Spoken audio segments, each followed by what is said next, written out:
Hi there, my name's Michelle and welcome to Healthy Helpings TV. This week we're going to be doing broccoli soup. Now, I love doing soup. Soups are great because they're things that you can just kind of make a big pot of at the beginning of the week. You can take it to work with you, or if you get home late from work at the end of the day, it's just something you can heat up. They're also quite low in calories, and the one I'm going to show you today is going to have lots of fibre in it, and we're going to see how we can reduce the carbs. Alright, so let's get started. To start off with, I'm just going to take the butter over to my saucepan and melt that, and then we'll saute the onions. Now to that I'm also just going to add a pinch of sumac. Now sumac's a nice lemony flavoured spice. I'm actually using it because I didn't have any lemon in the house. So if you don't have sumac you can go ahead with lemon, but I think the flavour of sumac's actually more interesting and works so beautifully with the yogurt that we're going to add in later. So put in about 1/4 of a teaspoon in there. It's quite a strong taste, but it shouldn't be overpowering. Just toss in 1/4 teaspoon of thyme and 1/2 teaspoon of rosemary. You can use dried herbs if you wish, but I've used fresh ones here. Now you're just going to saute that round for a few minutes until the onions finish softening up.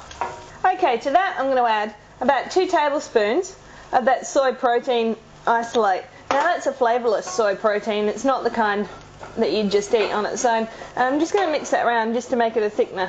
Or if you don't want to use soy protein, you can just use regular flour.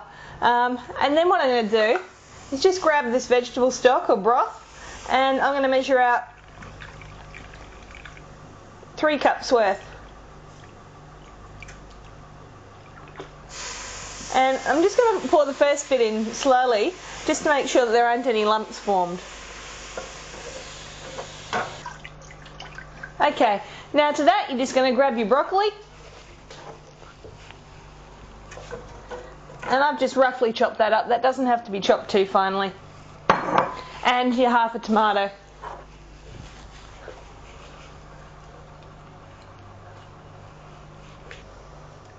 Now you're just going to mix that in and turn the heat up to a simmer.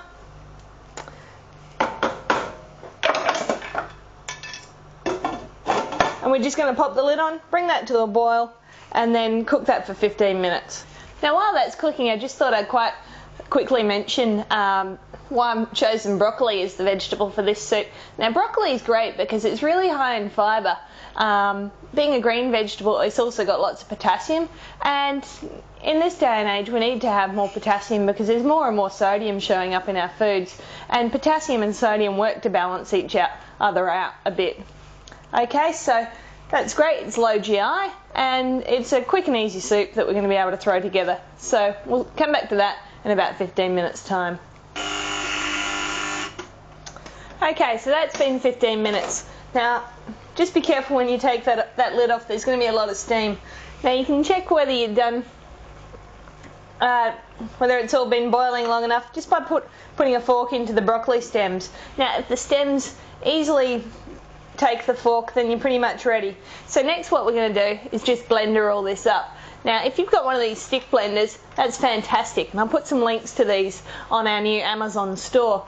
Otherwise, if you don't have a stick blender, you've only got a conventional blender, you'll need to let this cool for a little bit, because otherwise if the lid comes flying off you will have severe steam burns, and that's just not good. Okay, so we're going to use a stick blender. Now one more note about this, do not do this in a non-stick pan or in a beautiful cast iron Le Creuset pan or anything like that, it would just ruin the bottom. This is just a cheap and nasty pan I use for making soups in, and that's fine.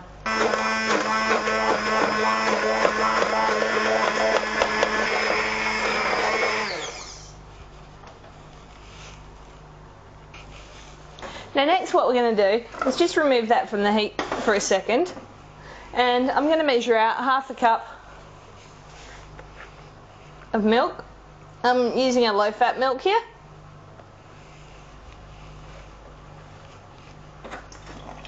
And just drizzle that in and just stir it through. And you'll see that the colour will lighten up from being that golden hue it was just a little bit. Now the reason it's not bright green is because we had the tomato in there as well.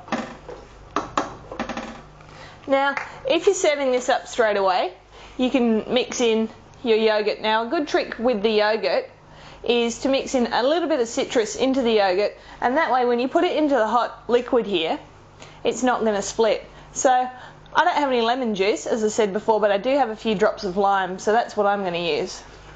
So what I'm going to do is I'm just going to get the low-fat natural yogurt and measure out 1/3 of a cup.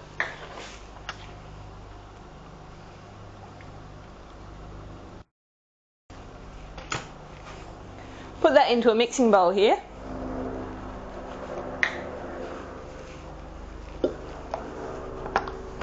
And then I'm just going to put a few splashes of the lime concentrate in. Lemon would probably be better, but this is all I've got today. The lime will probably actually offset that tomato flavour quite nicely and bring it out. Adding citrus to anything really kind of accentuates all the other flavours. As long as it's not, you know, the main thing. Just adding a few drops is really great, whether you're doing something that's savoury or something that's sweet. Okay, so I'm just going to take that and pour that slowly into my saucepan and just mix that around.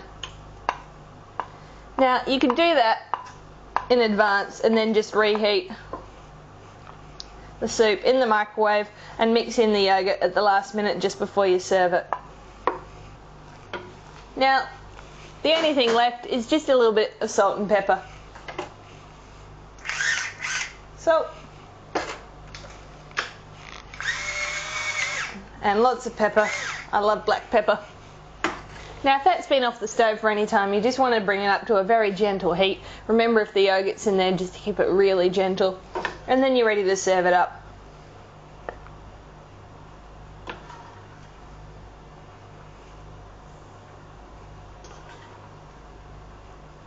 This recipe would serve probably 2 people as a main meal, or it'd make 4 people as a starter. If you were doing this for a dinner party and you wanted a really nice smooth consistency, you could also pass this through a sieve, but I quite like the chunks that the broccoli provides. It just also depends how much you blend it up with your blender. So, if you want to check out the recipe for this week's episode, you can go to healthyhelpingstv.com, and all the other episodes are up there as well. And don't forget to stop by and check out our new shop, which has got fantastic recommendations as well as where to find those hard to shop for ingredients. So that pretty much sums it up for this week. Don't forget to check out GNMHealth.com, our parent company, who bring this wonderful show to you every week. I'll catch you next time in our brand new studios. We'll have to see what that's like. See you later.